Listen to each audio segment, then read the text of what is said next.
സമാധാനവും സർവ്വനന്മയും.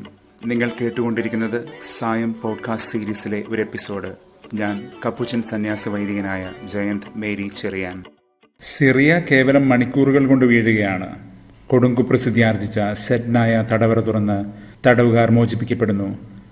അരനൂറ്റാണ്ടുകാലത്തെ കിരാത് ഭരണം വീണിരിക്കുന്നു. തെരുവുകളിൽ ജനങ്ങൾ ഹർഷോന്മുഖമായി വിമത സൈനികരെ വരവേൽക്കുന്നു, ഹോൺ മുഴക്കിയും ആകാശത്തേക്ക് വെടിയുതിർത്തുകൊണ്ടും. പക്ഷേ ആശങ്കകൾ തളം കെട്ടി നിൽക്കുകയാണ്. ഇനി അങ്ങോട്ട് എന്തായിരിക്കും എന്നോ എങ്ങനെയായിരിക്കുമെന്നോ ആർക്കും വ്യക്തമല്ല. കലുഷിതമായൊരു സാഹചര്യമാണിത്. വൊളറ്റൈൽ. ആ ഭരണം വീണുടയുമ്പോൾ തടവിലാക്കപ്പെട്ട നിഗൂഢമായി അപ്രത്യക്ഷരായ പതിനായിരങ്ങളുടെ ചരിത്രവും രേഖകളും അതിനോടൊപ്പം കുഴിച്ചു മൂടപ്പെട്ടേക്കാം. പ്രിയപ്പെട്ടവർക്കായി പതിറ്റാണ്ടുകൾ കാത്തിരുന്ന മനുഷ്യർ എന്നിട്ടും ഗവൺമെൻറ് രേഖകൾ കൂട്ടിയിട്ട് പരിശോധിക്കുകയാണ്, എന്തെങ്കിലും വിവരങ്ങൾക്കായി, തെളിവിനായി. ഒരു പത്രപ്രവർത്തകനോട് ഒരു യുവാവ് പറഞ്ഞതുപോലെ, ഇതൊക്കെ സാധിക്കുമെന്ന് ഞങ്ങൾ ഉറക്കത്തിൽ പോലും വിചാരിച്ചില്ല എന്ന്. അയാൾ ചോദിക്കുകയാണ്, സ്വപ്നത്തിൽ പോലും വിചാരിച്ചില്ലല്ലേ എന്ന്. കൊന്നതിനേക്കാൾ വലുതാണ് അളയിലിരിക്കുന്നത് എന്നൊരു ബോധ്യം കൂടി ഒരു ഭീഷണിയായി ഈ സാഹചര്യത്തിൽ നിലനിൽക്കുന്നുണ്ട്. ഇന്ന് സങ്കീർത്തനം 176 1 മുതൽ 6 വരെ പ്രവാസികളുടെ തിരിച്ചുവരവിനെയാണ് കുറിക്കുന്നത്. ഇതെല്ലാം ഒരു സ്വപ്നം പോലെ തോന്നിയെന്ന് പറഞ്ഞുകൊണ്ട്, കർത്താവ് ഞങ്ങളുടെ കൂടെ ഇല്ലായിരുന്നെങ്കിൽ എല്ലാ കഥയും മാറിമറിഞ്ഞേനെ എന്ന് പറഞ്ഞുകൊണ്ട്, കണ്ണീരോടെ വിതയ്ക്കുന്നവൻ സന്തോഷത്തോടെ കൊയ്യുന്നുവെന്ന് കണ്ടുകൊണ്ട്, ഇതെല്ലാം സ്വപ്നം പോലെ തോന്നുകയാണ്. തിരിച്ചുവരവുകളുടെ സ്വപ്ന സൗന്ദര്യമുണ്ട് അതിന്. ഷവോത്ത്. ദൈവം എല്ലാവരെയും തിരിച്ചു കൊണ്ടുവരുന്നു. ചിതറിക്കപ്പെട്ട സകല ജീവിത തലങ്ങളിൽ നിന്നും അവിടുന്ന് എല്ലാവരെയും തിരിച്ചു കൊണ്ടുവരുന്നു. ജനത്തിൻ്റെ കണ്ണീർ വിതയിലും ആനന്ദ കൊയ്ത്തിലുമെല്ലാം അവരോടൊപ്പം നടന്ന ദൈവത്തിൻ്റെ അനുഭവവും ഈ സങ്കീർത്തനം സൂക്ഷ്മമായി കുറിക്കുന്നുണ്ട്. ഇന്നലെ നാം കണ്ടതുപോലെ കണ്ണീരിൻ്റെ സ്നാനം ജീവജലമാകുന്നു. ജ്ഞാനസ്നാനത്തിൻ്റെ ജലസ്മൃതിയും ഉണരുന്നുണ്ട് ഇവിടെ. ഇന്ന് സുവിശേഷം ലൂക്ക 3 1 മുതൽ 6 വരെ സ്നാപകനെ ചൂണ്ടിക്കാണിക്കുമ്പോൾ അനുതാപത്തിൻ്റെ ജ്ഞാനസ്നാനം അവൻ പ്രഘോഷിക്കുകയാണ്, പാപങ്ങളുടെ മോചനവും. ഏശയ്യായുടെ പ്രവചനമാണ് ഇവിടെ ഉണരുന്നത്. മരുഭൂമിയിൽ വിളിച്ചു പറയുന്നവൻ്റെ ശബ്ദം. ഏശയ്യ 40. ആശ്വസിപ്പിക്കുവൻ, എൻ്റെ ജനത്തെ ആശ്വസിപ്പിക്കുമെന്ന് പറഞ്ഞുകൊണ്ട് ദൈവത്തിൻ്റെ ഹൃദയമൊരുക്കം വെളിവാക്കിയ ഒരു സുവിശേഷ ഭാഗം തന്നെയാണ് ഏശയ്യ 40 എന്ന് മറക്കരുത്. നമ്മെ തിരിച്ചു കൊണ്ടുവരുന്നതിൽ ദൈവം അത്രമേൽ അത്യുത്സാഹിയാണ്. ഈ തിരിച്ചുവരവിൻ്റെ വഴികളിൽ നമ്മൾ കൂടി ഉദ്യമിക്കണം എന്ന് വ്യക്തമാക്കുകയാണ്. അനുതപിക്കുവൻ എന്ന് യോഹന്നാൻ പറയുമ്പോൾ മെറ്റനോയിയ, തിരിച്ചുവരവിനെ കുറിക്കുന്നൊരു വാക്കാണത്. ദൈവം നമ്മുടെ തിരിച്ചുവരവുകൾക്കായി രാജപാതകൾ, മഹാവീഥികൾ തുറന്നിടുന്നു. മലകളെ അവിടുന്ന് തകർക്കുന്നു, താഴ്വാരങ്ങളെ നികത്തുന്നു. ഇന്ന് ബാറൂക്ക് 5 1 മുതൽ 9 വരെ പറയും പോലെ ഏശയ്യായുടെ വാക്കുകളെ യോഹന്നാൻ എന്ന് ദ്യോതിപ്പിക്കുമ്പോൾ ഇതേ ആഹ്വാനം തന്നെയാണ് വിടരുന്നത്. കർത്താവിൻ്റെ വഴികൾ നേരെയാക്കുവനെന്ന്. വഴികളെ കുറിക്കുന്നൊരു ധ്യാന പർവ്വമാണിത്. മറക്കരുത്, നാഥൻ തന്നെയാണ് വഴിയെന്ന്.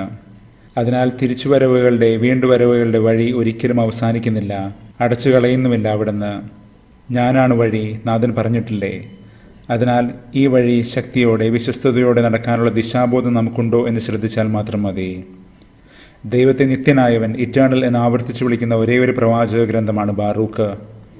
നമ്മുടെ പരിമിതമായ സ്ഥലകാല വിന്യാസങ്ങളിൽ, സ്പേഷ്യോ ടെമ്പറൽ എക്സിസ്റ്റൻസ്, എല്ലാം ദൈവത്തിൻ്റെ ഈ നിത്യമായ, സ്ഥായിയായ, അനന്തമായ സാന്നിധ്യത്തിൻ്റെ, വ്യവസ്ഥയുടെ, നൈരന്തര്യത്തിൻ്റെ കണ്ടിന്യൂം ഒരു സ്ക്രീൻഷോട്ട് പോലെ മാത്രമാണ്.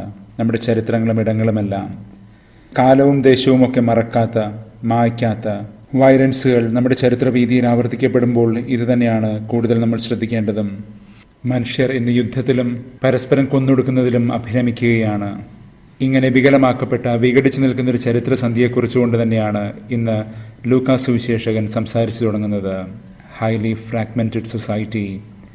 ഭരണവും അധികാരവും ആരാധനാ വ്യവസ്ഥകൾ പോലും വീതിച്ചെടുത്ത് തമ്മിൽ ശത്രുതയോടെ നയതന്ത്രപരത്തിൻ്റെ മാത്രം ഉറപ്പിൽ സഹവസിക്കുന്ന ഭരണകർത്താക്കളെക്കുറിച്ചുകൊണ്ട്, പുരോഹിതവർഗത്തെക്കുറിച്ചുകൊണ്ട്, തമ്മിൽ കൊല്ലാൻ മടിക്കാത്ത രക്തബന്ധങ്ങളുടെ നടുവിലേക്കാണ് സഖറിയായുടെ മകൻ യോഹന്നാൻ്റെ അടുത്തേക്ക് ദൈവവചനം വന്നു എന്നൊരു സൂചകം. സഖറിയായുടെ മകൻ യോഹന്നാൻ, നെറിയായുടെ മകൻ ബാറൂക്ക്. 2 തലമുറകളുടെ കുറി മാത്രമേ ഇവിടെയുള്ളൂ. പക്ഷേ ഇങ്ങനെയല്ല ശീലം. ജെറമിയായെ കുറിക്കുമ്പോൾ 5 തലമുറകളെക്കുറിച്ച് പറയും. ക്രിസ്തുവിൻ്റെ വംശാവലിയാകട്ടെ 42 പറയും.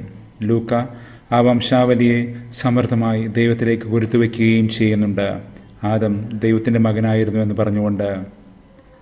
ചിതറിക്കിടക്കുന്ന രക്തബന്ധങ്ങളുടെ നടുവിൽ ഫ്രാഗ്മെന്റേഷൻ, നമ്മെ ദൈവമക്കളാക്കി മാറ്റുന്ന ഈ പൈതൃക വഴി ഫീലിയേഷൻസ്, അതിൻ്റെ ഒരു സമാന്തര രേഖ കൂടി നമ്മൾ ഇവിടെ വായിച്ചെടുക്കണം.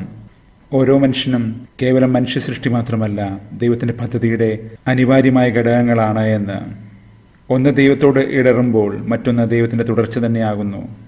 നമ്മെ സംബന്ധിച്ച അനാദിയായ അവിടുത്തെ പദ്ധതിയുടെ അനിവാര്യമായ ഓരോ കണ്ണികളാണ് ഓരോ മനുഷ്യരും. നിത്യനായ ദൈവം, സുവിശേഷത്തിൻ്റെ ഈ നിത്യമായ ഭാവം, ആകാശവും ഭൂമിയും മറിഞ്ഞാലും അത് മായില്ലല്ലോ എന്ന് നാഥൻ കഴിഞ്ഞ ദിവസം സൂചിപ്പിച്ചതിൽ നിന്ന് നമുക്ക് വ്യക്തമാണ്.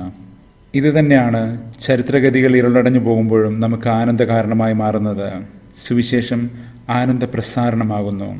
എവാഞ്ചലി ഗൗദിയം എന്ന് പാപ്പ ഈ ക്രിസ്തീയ ജീവിത ശൈലിയെ വിശേഷിപ്പിക്കുന്നത് അതുകൊണ്ടാണല്ലോ, സുവിശേഷത്തിൻ്റെ ആനന്ദം.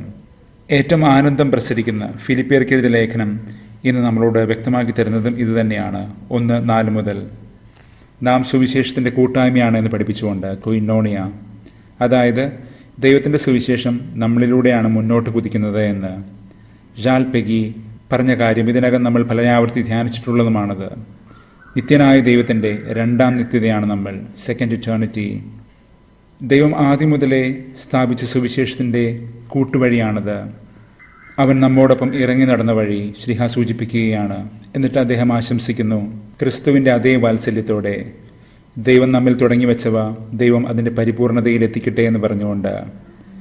യാത്രകൾക്ക് തുടക്കം കുറിച്ച ദൈവം വഴി പൂർത്തിയാക്കുവാൻ നമ്മെ സഹായിക്കുന്നുണ്ട്.